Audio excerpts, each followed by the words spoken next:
Alright, today is Zippo Saturday, and I got a special gift from Salty Shellback. And here's my Zippo log. Now it is just got up to, see, that is number 680, so I have 680 Zippos. You can see I keep a pretty good log of all my Zippos.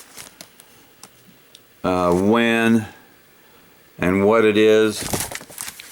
So here are the three that Salty sent to me, which is very nice. Let's take a look at these things. This is called, well, it's not called, it has the Baker and Taylor Drilling Company logo on it. Street chrome, pretty well used. Still fires up nice. And one of the interesting things about this is the designation of date. Now this has 3 slashes towards the left on the left side and 3 slashes towards the left on the right side. It's got good stampings, and according to the Zippo identification codes, that means this one was made in 1984. So that's really cool. Fires up nice.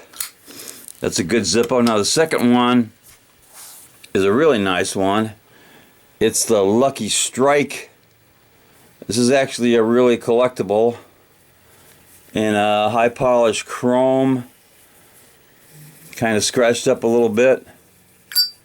Really good sound. Fires up nice. Really in good shape for being as old as it is. Let's see how old it is. And the stampings say B, February of XIV. And according to the decoder chart, XIV is 1998, right there.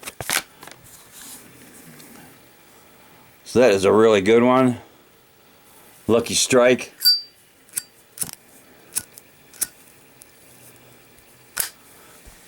And the last one is a really collectible.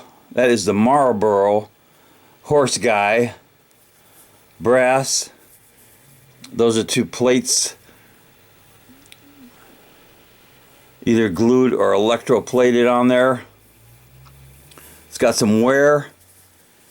And this one, the ID, or it's designated G of X. Good stampings on this brass body. See what G of X translates to. As February of 1994. That's an old one. Still a good one.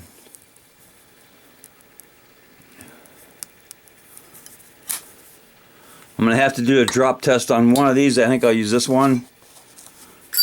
The Lucky Strike. Lucky Strike drop test. And it passed. Another great example of a Zippo collectible. And a big thanks to Salty Shellback, who deserves a lot of cowbell.